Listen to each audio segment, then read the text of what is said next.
One of the things that we have to talk about when we're talking about preparation for retirement is how much pre retirement income do you need in retirement? In other words, what percentage of the income you have before you retire do you need once you have retired?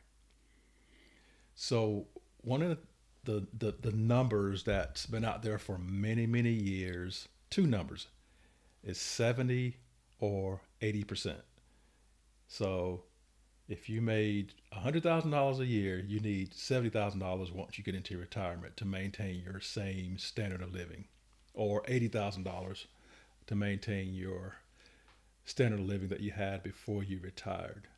And that's a number that's been questioned. Um, and there have been a few people historically who have questioned that, said that that's too high for a number of reasons. But it tends to get squashed. And I will tell you, the people who tend to squash that are people who tend to benefit from people working longer. People in the financial industry, financial advisors, banks, those people still hold on to that 70 or 80% of pre retirement income needed in retirement. But there's a book I read relatively recently, and it's called The Essential Retirement Guide: A Contrarian's Perspective, and it's by a gentleman named Frederick Vatisse. Very, very, very interesting book. Um, he talks about this 70%, let's say, number, um, and how really that's extremely high for most people. Let me say, not everybody's situation is exactly the same. Many of the essential details are different based on the person, but for the most part, his premise is that's an inflated number, and that is not necessary to have that much money. But so what's interesting is why he says that, and if you think about it, it makes sense. So I'm looking at my phone here because I didn't want to miss anything. But these are some of the reasons that he says you don't need 70% of your pre-retirement income in retirement. Number one, you're not saving for retirement anymore. And for most of us, that's a pretty big number. Whether it's your 401k or whatever, if you're in the public sector, it's 403b or 457b. That can be a pretty big number coming out of your check, however often you get paid. So that's number one. Um, you're not paying nearly the taxes that you are when you're working full time. That's number two. Um, you have fewer employee related or work related expenses: gas, fuel, clothes for work, all these things you no longer have to worry about. Fewer child or children related expenses: big one. Whether your children are no longer in school, college anymore, you're not supporting them anymore, you're not having to send them money, all these things, significant impact. And another one he said, and there's a lot of research I've looked at that backs him up on this. As we get older, we don't spend as much money in retirement. If you know anybody who's retired, as they've gotten to their 70s, 75, and on and on, they tend not to spend as much money. That money, the amount of money they spend, goes down year by year by year, just by virtue of their age and, quite frankly, maybe not feeling like doing things that might cost money. And in many cases, they're at the point now where spending money is not going to come anywhere near making them happy. So they're like, why worry about it? I'll just pass it on to my children or my grandchildren. But I think that book is very interesting, and I think that's good news. So the number, if I had to come up with one number, obviously there are many variables on this, but it's somewhere in the neighborhood between 45 to 60% that he says most people need in retirement. And if they have that percentage of their pre-retirement income coming in, they're just absolutely fine, no problems. They're good to go. So that's, you think about that. for dropping from, let's say, 70% to 50%, that means it's maybe we don't have to worry quite as much.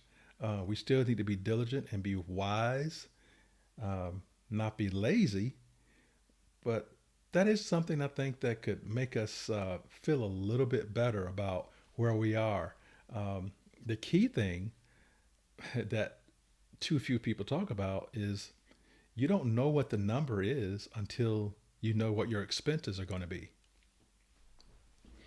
That's that is the most important factor in determining how much you need coming in to live a comfortable retirement. What are your expenses going to be? And I think if you really, really, really want to be in a really great shape, you don't have anything like a mortgage, you have your vehicles paid for, and your expenses are not very high. And you can do those things that you want to do. You can go when you want to go. You can go out and eat when you want to go out and eat. You can travel when you want to travel. Um, when your other stationary or basic expenses are extremely low, which in a lot of cases they are. You know, I was thinking about this other day. We don't know how long we're going to be here. None of us do.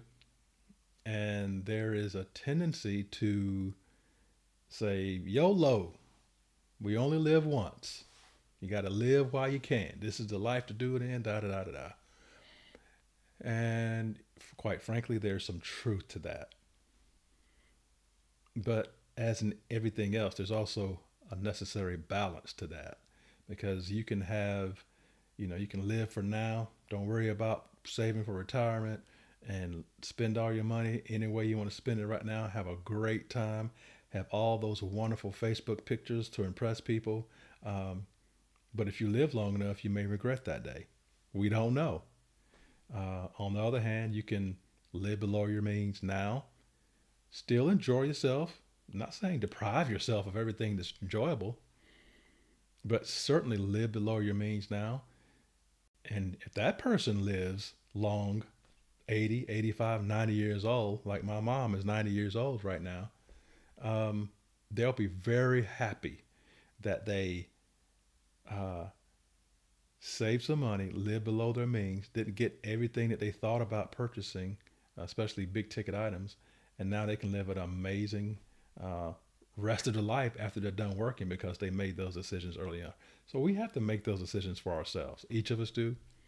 Um, Again, the fact that no one knows how long they're going to live makes it difficult, and also makes it prudent that we do put some energy into maybe denying ourselves a little bit now so that we can live a great big tomorrow in retirement. Just something to think about. If you're interested in that book, again, Frederick Vatisse is the author. Um, the Essential Retirement Guide, A Contrarian's View. Very, very interesting, and definitely a contrarian's view on what you hear and what you see in the media these days. But again, you got to think about who's going to profit the longer you work, the longer you are in the on the grind, the longer you're saving for retirement, especially if you're using a third party to assist you with that. Those people benefit from that. So you got to think about that. But anyway, I think that's some good news. 50% of your pre-retirement income as opposed to 70 or 80%. Not very many people have 70 or 80%. I will tell you that. Not very many people at all. And people do just fine. So anyway, just something to think about. What do you think? You think you need 70 or 80% of your pre-retirement income to live a comfortable retirement? Let me know your thoughts.